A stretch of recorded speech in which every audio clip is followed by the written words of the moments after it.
Zest India Tea Talkers, and today it's a very special episode. But I'm not very happy to conduct this episode because the way things are happening around this country, I'm a little angry, I'm a little depressed, I'm a little disappointed. Today we'll be speaking about child molestation, which is a topic which I never thought that I will be discussing in such a show.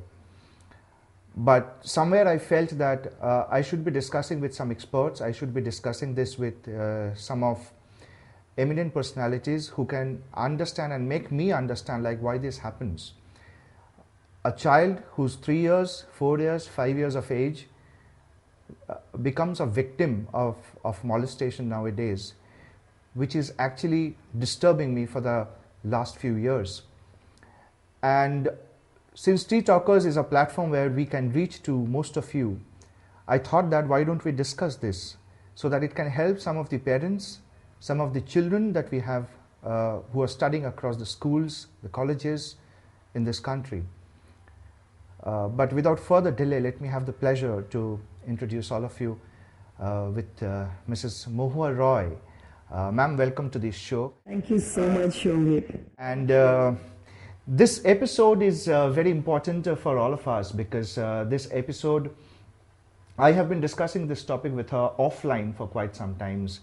She has been a career counselor. She has been practicing counseling across corporates and institutes on various life skill topics and challenges that we face across life. Before going ahead with the depth of the discussion, I would like to ask you a question. Like, sure. When we see such things happening with a child, when we see that molestations is becoming a regular activity across India, I'm not only speaking about Kolkata, I'm speaking about the entire country and across the states of India. I somewhere feel that there's a problem with the men psychology. I mean, why do men think like this? I mean, what is that source of thought from where they can think about a child like this? First of all, let me thank you for giving this privilege of talking about it, because this is one of the subjects which has been very close to my heart, being a mother also, and this is something we have been discussing offline. Now, just taking the cue from what you said, if you're talking about whatever is happening across India, let me first tell you that it's not only across India, it is all over the world. All over the world we come up with reports, but yes, one thing is right, in countries which call themselves developed, they do a lot of work on the psychology part of it, that where does it come from? What are the instincts of the people who are indulging in such thing? It is not every day that we come across a molester, and actually every day while talking to people, maybe we would not even know who's a molester, who's an abuser, leading very simple life and looking absolutely normal and everything is going on with them. But suddenly we find a report that this is what has happened. Right. There is one point which I would like to make here, that is, number one, not everybody is an abuser. Not every man is an abuser. Even that is what linked to this information is, there is a certain ratio of, according to one study done in US, it is 1.4% of the entire population. Even we find abusers and molesters in women also. Oh, is it? So yes, so it is not gender, I would not call it gender specific. But yes, because girl children are in question, so male abusers are highlighted, obviously. And another record is that young boys are also quite randomly abused. Cases are coming up regularly. So we are talking about a psychology or a mentality of a person. If we call it clinically, testosterone running high. But if we really look at it from a very medical point of view, in DSM-4 it is already stated that it is a kind of mental disorder. Oh, okay. I would not go into a lot of research work which says it is not. But yes, with social and environmental setup, teaching, there is a bit of mental disorder that is involved in it. So this mental disorder, I mean, most of the men that we have seen, what we have read in the newspaper, and most of the abusers that we have come across over the last few years, there is no age limit. Like, it's not that within this age men think like this or like that. So we have seen young men, we have seen children as well, we have seen older men. Like, is there any particular psychology, or is there any particular age from which it actually triggers, or it's all across the age, like from where it starts? See, there's a demarcation here. Anybody indulging in abuse, molestation, rapes above the age of teens, 16, 17, he or he may be a pedophile. Okay. So that means that there is a particular chemical imbalance which is leading him to act such. And then there are child molesters. So child molesters basically do not have any age limit or bar. But when we talk about young age as low as 5 years, there is a lot of environmental background which is playing a big part in the mental makeup of that child. Because the child who is an abuser does have a background where we need to look into the parental background, we need to look into his environment, we need to look into the entire way he has been brought up, and there are some answers lying there. So is it that you mean to say that it's the upbringing of that child, that somewhere they think like this? Does it start from the home, the school, the environment, the area that they are brought up? Absolutely. In most of the cases. In most of the cases, when we hear or see that the boys are touching the girls inappropriately, that comes from a home background, and then there are, of course, we have also seen peer group manifestations. So home background, I would specifically mean, very roughly, if I go into a kind of differentiation between these, there are abusive background children who are used to seeing women being abused. There are children who are completely suppressed at home, and when they come outside and they are mishandling women or girl child, that is the core of power or the control that they can only find, and they get a bit of pleasure from it, so they indulge in that. In one of the cases which I was recently reading, the abuser, the molester, says that it gave him pleasure only to see a child undress before him. He would not touch the child. Okay. It is just the undressing part which gave him pleasure, and he had a bit of control over the entire situation, so he indulged in it. So, like the reason being that he was completely suppressed at home and he was heavily abused and he did not like it. So, of course, he needed to have a control over his life, and this is something which told him that he has control over that particular area. So, this is another part. And the third would be, it will be a chemical imbalance, indulging in socially inappropriate behavior which has gone unchecked. Okay. Which has not been checked either by the parents or the school. There are a lot of social phobias attached to it. Right. If a child is behaving inappropriately, the parents generally try to hide it. Corrections sometimes mean criticism. Correction also would mean counter abuse, beating the child up or doing something to clean him up or something like that, which is not the right way. So the parents need to educate themselves that what are the ways of handling such a crisis point, because it's a very thin line, it's a thin balance, and people need to really look into it very closely now. So when you say that a child upbringing, the way the child is being treated during the nascent period of his or her life, and coming back to the molestation part again, do you think all the type of childs are being molested, or is there a particular type of children who are being being a victim of it? Yes, absolutely.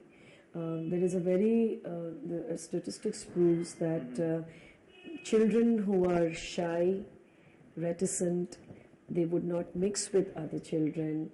They are the ones who are teased, bullied, abused. So who's a bit introvert, who speaks less, right? Okay. Absolutely. So they are very potential targets. Oh. Okay. So like if he or she has been targeted by a pedophile, they would actually look forward to how to target that person, that particular child, and win his or her confidence over. Okay.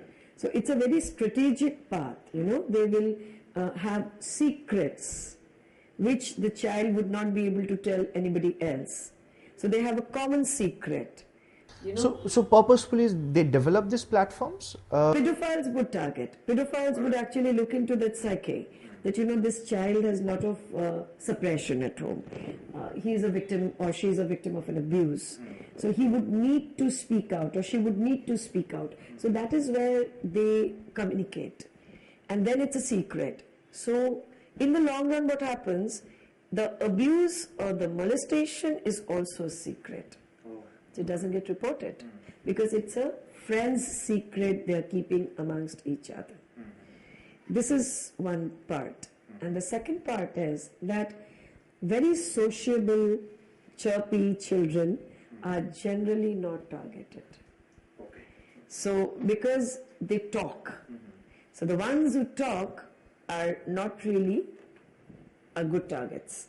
They might open up anywhere. Open up and disclose. Yes. And do you see the relation between the bringing up here, Shobhik? A child needs to be a bit talkative. I won't say talkative, at least communicate well with the parents, at least. And that bringing up would come right from the way we groom them up. Correct. So a father or a mother or father, mother both, or grandmother, grandfathers in the family, if they talk to children a lot, those children are more sociable. Yeah, they speak a lot. They speak a lot. Right. On the other hand, the children who are more in tune with technology, spending their time being introvert, prides themselves being called an introvert, doesn't mix well, they are very vulnerable targets. So, they would actually keep a secret. And those who strategically plan it, they would love that child to keep shy. Okay, I have a curiosity here. Most of the time when I come across such news and I see that people are getting into such activity, and 90%, 95% of the times I have seen that these molesters, these people, they try to provoke the children on as you said, like they create a secret about the situation. Yes. So is there any particular provocation that they make?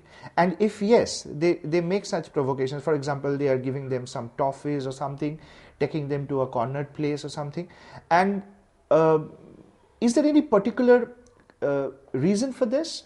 Or if yes, there is a reason, then why do the children respond? I mean, they get into such things. Yes. Like, what is the reason behind this? Children who lack in a loving relation in their life. Because I have a very gut feeling that sometimes, in order to be good parents, we sometimes tend to forget the bit about love. As parents, we are not often very expressive. And there is again a very thin line between how to be expressive and how not to be over-expressive. For example, if I cuddle my child a lot and love the child a lot, and tomorrow she goes out into this, into any social circle, and she's being cuddled. So she should not think it's a norm. So the handling of that part is again very, it's a thin line. Number one. Number two here is that, as you said, luring with chocolates and toffees. Now, again, chocolates and toffees are just, what should I say, this just a happiness quotient, it's added. What lies in that relation of that constantly being abused relation is a scarcity of affection. So that molester is trying to, molesters generally don't, it is the pedophiles who try to form that bond that what you do not get from your parental background, I am providing that for you. So they form a bond. There is a secret. There's one of the abused person had once shared with me that she was abused rather viciously from age of 5, 6. And she was actually abused by her parents, not her parents actually, she had a joint family. So there were uncles who would physically abuse her, beating her up. It's not something else, just beating her up. So when she had gone in for that abused relation, she said that my problem was I liked it. So the person who was abusing her probably knew how to affectionately handle the child. And of course, for long years it went unreported till she became an adult and she started protesting. But this pleasure count is very much there, that that bonding, that secret, liking it. Many children would find it nice and happy.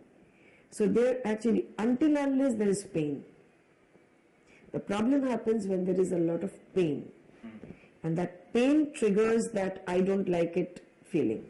Okay, so the guilt conscious starts. That guilt, first the hurt, then the guilt starts. Okay. So then it is the time when they start speaking.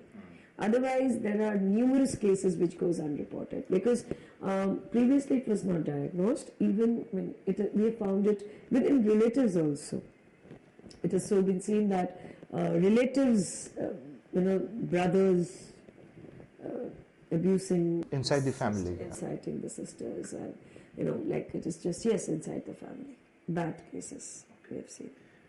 See, it's really sad. I mean, we are running short of time, and these discussions is something which I don't want to end because there are a lot to be discussed. There are a lot to be done for this society. There is a lot to be done for these children, and I would love to discuss with you this once again because today we are running a little short of time, and we would love to discuss with you because this is something which we need to do something. We just should not depend on the administration and for the government to do because they will do everything on their own course. But as citizens of this country, we have to take small steps so that we can stop this from home because this starts from the home, the diagnosis.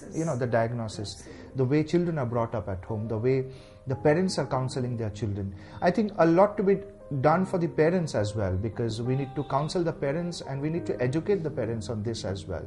So that's all for today, and I believe that in the near future I would love to speak to her once again, and I would love to call her on this platform, and we will speak a lot about molestations and child abusing. Thank you for being with us, and if you have any suggestions, do write to us in our email ID. Ma'am, thank you so much for coming with us. It's always a pleasure speaking to you. Thank you. Pleasure. Take care. Bye-bye.